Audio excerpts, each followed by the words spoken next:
আজকে যে ক্রাইমের সত্য ঘটনাটা শুরু করছি সেটা মধ্যপ্রদেশের ধার জেলার গন্দিখেড়া নামের একটা এরিয়া।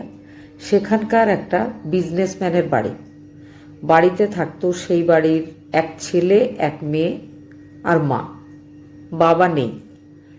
ছেলের নাম দেবকৃষ্ণ পুরোহিত, বয়স 29 বছর। কিছুদিন আগেই বাড়িতে নতুন বৌমা এসেছে। বৌমার বয়স 27, নাম প্রিয়াঙ্কা পুরোহিত। আর ওই বাড়ির যে মেয়ে আছে, মানে দেবকৃষ্ণের ছোট বোন, সে এখনো আনম্যারিড। ভাই, বোন, মা আর পুত্রবধূ এসেছিল।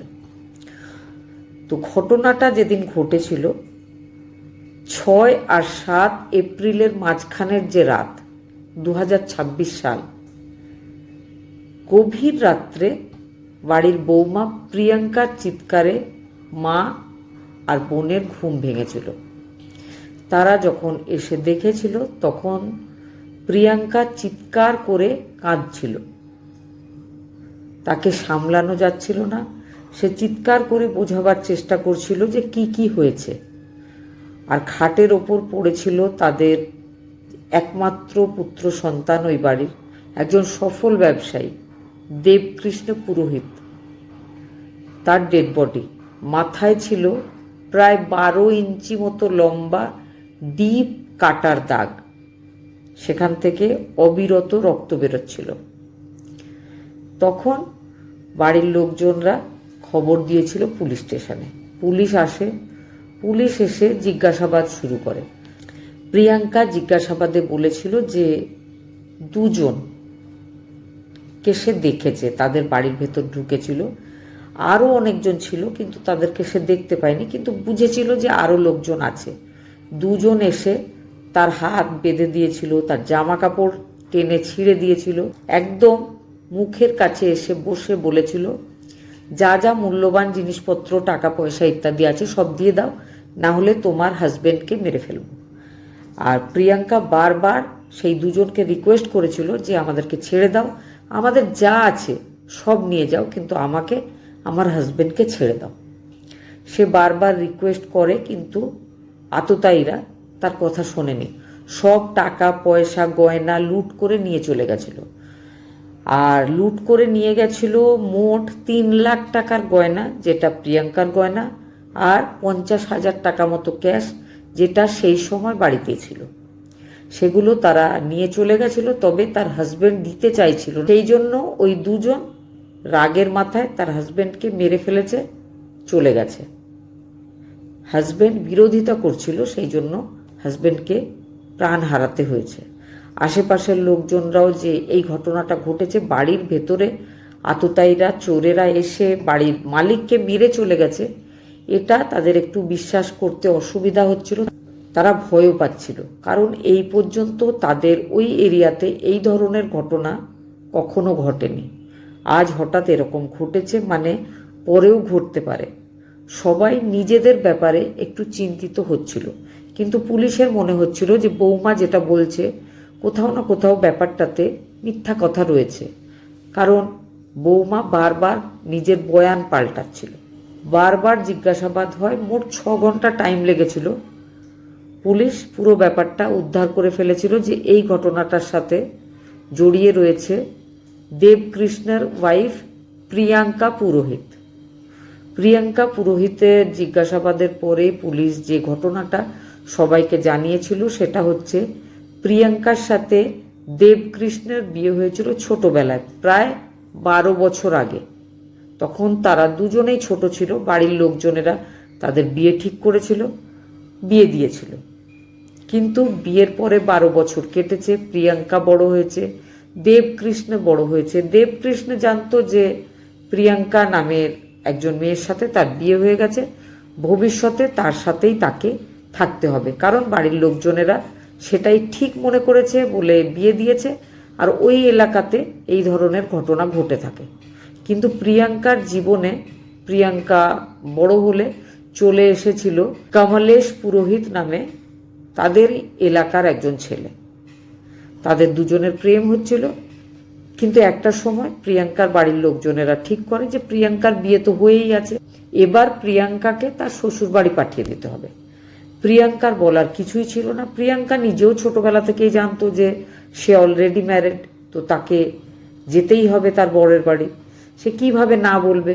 বাবা আছে, দাদা আছে, সবার কাছে সে ভয় পেয়েছিল। সে কাউকে কিছু বলেনি। সে নিজের বয়ফ্রেন্ডের সাথে আলোচনা করেছিল, তারপরে তাদের মধ্যে একটা প্ল্যান হয়েছিল। তারপরে প্রিয়াঙ্কা চলে এসেছিল শ্বশুরবাড়ি। শ্বশুরবাড়িতে এসে তার সব সময় নিজের হাজবেন্ডের সাথে ঝগড়া হতো। এই ব্যাপারটা তার হাজবেন্ডের মা আর বোন পুলিশ টিমকে জানিয়েছে। সব সময় ছেলের সাথে বৌমার ঝগড়া হতো, আর ছেলেকে আরো আরো টাকা চাইতো, বলতো তুমি আমাকে সময় দাও না, তুমি আমাকে কোথাও ঘুরতে নিয়ে যাও না, তোমার মা তোমার বোন তাদের সাথে থাকতে আমার ভালো লাগে না। আর সব থেকে বড় ব্যাপার যেটা নিয়ে সব সময় ঝগড়া করতো বৌমা, সেটা হচ্ছে সে নিজের হাজবেন্ডকে বলতো যে তুমি কালো, আমি খুব সুন্দরী, আমার সাথে তোমাকে একদম মানায় না। তখন ছেলেটা স্বাভাবিকভাবেই দুঃখ পেত। তখন সে কিছুক্ষণ পরে বলতো যে আমি ভুল করে বলে ফেলেছি, সরি। এই রকমই চলছিল। কিন্তু ছেলের মা বোন তারা ভেবেছিল যে বৌমার হয়তো পছন্দ হয়নি ছেলেকে, তবে আমাদের দেশে এমন কত কত কাপল রয়েছে যারা পরস্পরকে পছন্দ করে না, কিন্তু ধীরে ধীরে সব ঠিক হয়ে যায়, তারা একসাথে থাকে, তাদের ফ্যামিলি চলতে থাকে, হয়তো সেই রকমই একসময় সব ঠিক হয়ে যাবে। কিন্তু তাদের বৌমা যে এই ধরনের একটা ঘটনা ঘটিয়ে ফেলতে পারে তারা স্বপ্নেও ভাবেনি। বৌমা নিজের বয়ফ্রেন্ডের সাথে আলোচনা করে ঠিক করে যে একদিন রাত্রেবেলায় সে দরজা খুলে রাখবে, তার বয়ফ্রেন্ড নিজের এক সঙ্গী যার নাম সুরেন্দ্র তাকে সঙ্গে করে নিয়ে আসবে, কারণ বয়ফ্রেন্ড কখনো কাউকে মেরে ফেলেনি, তো সে হয়তো পারবে না। এই জন্য সুরেন্দ্র নামের ওই সুপারি কিলারকে 1 লাখ টাকার বিনিময়ে ডেকে আনা হয়েছিল। টাকাটা তাকে দিয়েছিল প্রিয়াঙ্কা পুরোহিত। বরের কাছে নেওয়া টাকা সেটাই সে নিজের বয়ফ্রেন্ড কমলেশকে দিয়েছিল, কমলেশ দিয়েছিল সুরেন্দ্রকে। আর সুরেন্দ্র ঘটনার দিন গন্দিখেড়ায় দেবকৃষ্ণের বাড়িতে চলে এসেছিল। বাড়ির লোকজন গভীর রাত্রে ঘুমিয়ে পড়েছে, আর বাড়ির যে মেন গেট সেটা খুলে রেখেছিল প্রিয়াঙ্কা। আগে থেকে প্ল্যান হয়েছিল, বারবার ফোনে কথা হচ্ছিল, কখন কি করতে হবে সেই বিষয়ে আলোচনা হচ্ছিল।